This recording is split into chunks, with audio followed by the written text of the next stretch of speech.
दंडवत.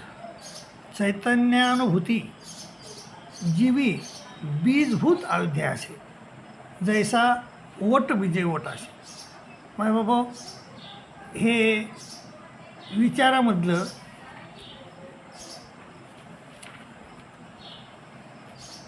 विचारामधलं आठवं सूत्र आहे. माय बाबा, हो, विचार मालिका, आचार मालिका, अशा 4 मालिका आहेत आपल्या. तर त्यापैकी जे विचार आणि विचार मालिका ह्या अतिशय अवघड सूत्र आहेत. त्यातले ते 9 प्रकरणाचा अभ्यास झाल्याशिवाय ते सूत्र कळतच नाहीत माणसाला.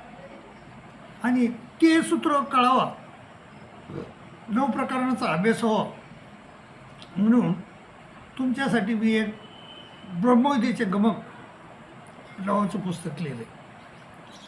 आणि त्या पुस्तक जर आपल्याला पाठ झालं तर आपल्याला 9 प्रकरणं यायला समजायला काहीच वेळ लागत नाही. म्हणून ते पुस्तक तुमच्याजवळ संग्रही असणं गरजेचं आहे. आणि ते पुस्तक आहे केवढ्याचं? फक्त 50 रुपये.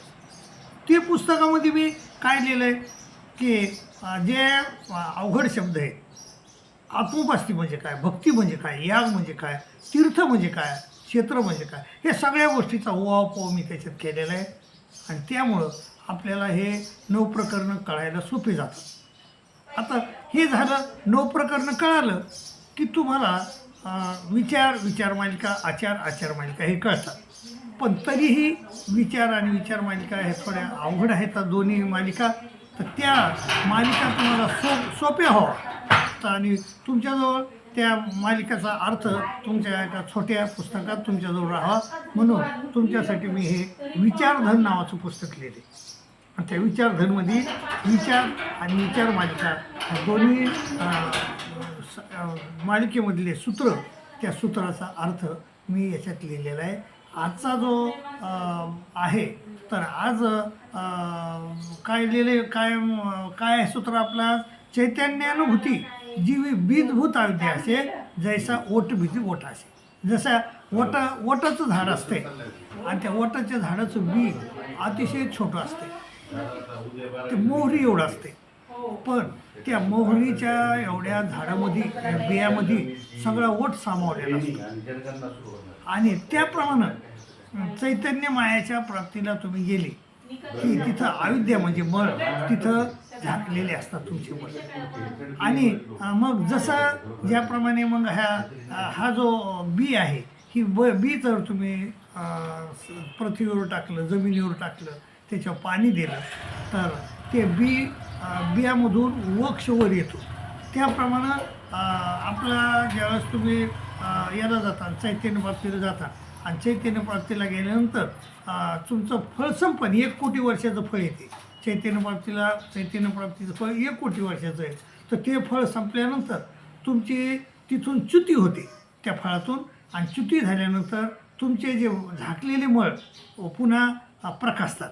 आणि झाकलेले मळ प्रकाशतात आणि संलग्न जो आहे, संलग्नाचे मळ नष्ट झालेले असतात. ते मळ तो संलग्न पुन्हा रचतो, पुन्हा तयार करतो तो मळ. आणि पुन्हा दोघं बी ह्या पृथ्वीवर येतात आणि गतागतम आणि कामामध्ये पडतात. असं मायबाबा हे सूत्र, हे विचारधन नावाचं पुस्तक आहे आणि फक्त 50 रुपयाचे. तर ह्या पुस्तकामध्ये मी तुम्हाला ह्या विचार आणि विचार मालिकेचे सूत्राचे अर्थ अगदी सोप्या रीतीनं तुम्हाला समजून सांगितलेले आहेत. हे पुस्तक अतिशय म्हणजे सांभाळायला, इकडून तिकडून वाहून न्यायला, आपल्या सोबत ठेवायला अतिशय छोटं पुस्तक आहे. पण छोटं पुस्तक जरी असलं तर त्यामध्ये फार मोठे रहस्य दडलेलं आहे. म्हणून ते पुस्तक आपल्या संग्रही असू द्या मायबाबा. आणि फक्त ते 50 रुपयाला आहे. फार एक चहा घ्यायला गेलो तर आपण तर 50 रुपये जातात आपले. तर मायबाबा त्याप्रमाणे याच्यामध्ये मी सगळ्या सूत्राचे अर्थ लिहिलेले आहेत. मायबाबा काय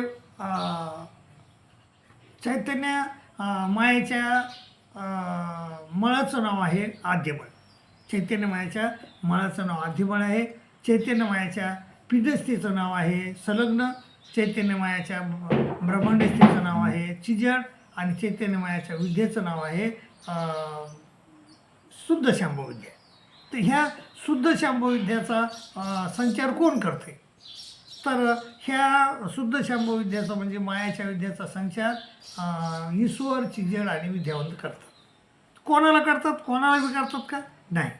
त्या तो कर्मभूमीत असावा. महत्त्वाची गोष्ट आहे, तो कर्मभूमीत पाहिजे. पहिली गोष्ट त्यानं लेप जोडलेला पाहिजे. लेप कसा जोडायचा? मग लेप म्हणजे एखाद्या विद्यावंताच्या ज्ञानविग्रहाच्या किंवा आवर्दृश्य अवताराच्या ठिकाणी आपल्याला जर भजन घडलं तर आपल्या अनादी अयोध्येवर त्याचा लेप लागतो त्या विद्याचा, आणि तो लेप जेव्हा परोडीला येईल त्यावेळेस आपल्याला ती विद्या होत असते. तर असा लेप जोडलेला पाहिजे. तो 12 वर्षाचा पाहिजे, कारण 12 वर्षाच्या आधी ज्ञान होत नाही आपल्याला. 12 वर्षाच्या आधी 12 वर्षाचा पाहिजे, आणि तो देहाने युक्त पाहिजे. हातपाय तुटलेला त्याचा नसावा, आणि म्हणजे सगळ्या पिंडास्था त्याच्या शरीरात पाहिजे. अशा प्रकारे चार गोष्टी जर त्याजवळ असल्या तर त्या माणसाला तो विद्यावंत किंवा ज्ञानविग्रह किंवा ब्रह्मांडस्था किंवा ईश्वर, चिजड हे त्या विद्येचा संचार करतात. आणि विद्येचा संचार झाल्यावर साधारणतः कोणीही विद्येचा संचार झाला तर मळ आणि पिंडस्था प्रकाशतात. आता इथं मळ कोणता प्रकाशन? इथं आद्यमळ प्रकाशन. पिंडस्था कोणती प्रकाशन? संलग्न. आणि संलग्न कुठं असतो? आपल्यासोबतच असतो. तर तो प्रकाशन म्हणजे आपल्याला तो दिसतो संलग्न, आणि संलग्न दिसतो. आणि तर हा विद्या झाल्यावर काय होते? हा विद्या झाल्यावर संलग्न आणि संलग्नाचे मळ शुद्धत्वाने प्रकाशतात. संलग्न आणि जीवाला काय प्रकाशत आहे? संलग्न आणि संलग्नाचे मळ शुद्धत्वाने प्रकाशतात. आणि त्या साधकाला स्वतःचा देह आणि स्वतःच्या देहावर असलेले मळ प्रकाशतात. पुन्हा काय प्रकाशत आहे? पुन्हा त्या साधकाला पुन्हा आद्यबळ प्रकाशतो. त्या साधकाला आद्यबळ प्रकाशतो. त्या साधकाला चैतन्यमायाची विद्या होते.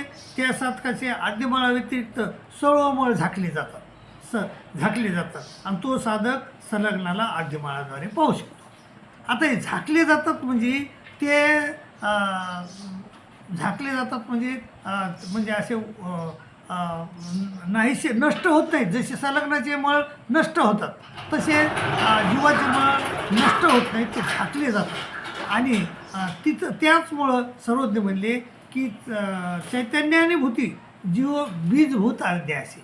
म्हणजे चैतन्य प्राप्तीला गेल्यानंतर जीवाची अविद्या म्हणजे मळं बीजभूत असतात. म्हणजे जसं जैसा ओट म्हणजे वटाच्या बियामध्ये सर्व ओट झाकलेला असतो, त्याप्रमाणे बीजभूत अविद्या म्हणजे मळ हे झाकलेले असतात. तर मायबाबा, तर याप्रमाणे हे सूत्र आहे. ह्या सूत्राचा अर्थ अतिशय सोपा आहे. कारण मायेच्या विद्येला माणूस गेला मायेच्या विद्येमध्ये तर आपल्या जीवाचे मळ झाकले जातात आणि संलग्नाचे मळ नष्ट होतात.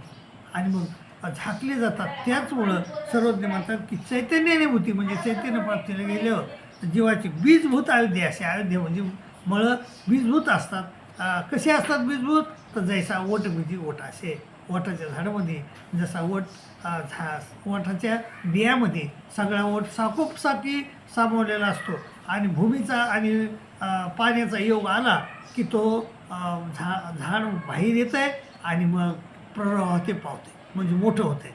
तसं संलग्न हे जीव चैतन्य प्राप्तीला जातात. आणि चैतन्य प्राप्ती गेल्यानंतर तिथे 1 कोटी वर्षाचं सुख भोगल्यानंतर तर मग सुख भोगल्यानंतर त्याचं पतन होतं आहे. आणि पतन होताना संलग्नाचे मळ नष्ट झालेले असतात, ते संलग्न पुन्हा रचतो. आणि जीवाचे मळ झाकलेले असतात, बीजभूत असतात, झाकलेले असतात. आणि ते प्रकाशतात आणि पुन्हा दोघंजणं ह्या प्रपंचात येतात आणि गतागतम आणि कामकामामध्ये पडतात, चतुर्वी दिल्या जातात. मायबाबा, याप्रमाणे हे सूत्र अतिशय सोपे सूत्र आहे. जर तुम्ही वारंवार वाचित गेले, हे पुस्तक जर तुमच्याजवळ ठेवलं आणि पुस्तकात नेहमी तुम्ही जर डोकं घातलं तर आपल्याला ते निश्चितच येऊ शकतं. आणि मायबाबा, ज्याप्रमाणे तो अर्जुन होता, अर्जुनाचं सगळं लक्ष होतं त्या पाखरावर आणि पाखराच्या डोळ्यावर. त्याप्रमाणे आपण आता अध्यात्मात आलेलो आहोत, तर अध्यात्मात आल्यानंतर आपलं सगळं लक्ष त्या अध्यात्मावर पाहिजे. आपलं लक्ष संसारातून काढायचं, संसारामध्ये गुंतू द्यायचं नाही, कुठंच पसरू द्यायचं नाही. आणि ते लक्ष तुम्ही सगळं संसारातून काढून ह्या परमार्थात आपल्या अभ्यासात, चिंतनात घातलं तर तुमचं निश्चितच भलं होईल मायबाबा. तर भलं होण्यासाठी हे तुमचं तिकडून तुम्ही निर्माण होणे गरजेचं आहे. तिकडचा लक्ष तुम्ही काढणं आणि इकडं अभ्यासात, चिंतनात लावणं गरजेचं आहे मायबाबा. मी तसं लावलेलं आहे आता, आणि मी केलं अगोदर आणि तुम्हाला मग सांगायलो मी. त्याप्रमाणे मी अगोदर केलं, तुम्हाला सांगितलं, त्याप्रमाणे तुम्ही बी करू शकता. करा आणि आपलं भलं करून घ्या, अशी मी तुम्हाला नम्र विनंती करतो आणि तुमची रजा घेतो. आणि दुसरी एक गोष्ट म्हणजे आपलं हे चॅनल आहे, तर हे ब्रह्मविद्याशास्त्राचं, गीताशास्त्राचा अभ्यासाचा प्रसार आणि प्रसार करणारं चॅनल आहे.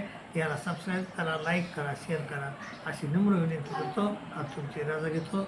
दंडोत प्रणाम, दंडोत प्रणाम, दंडोत.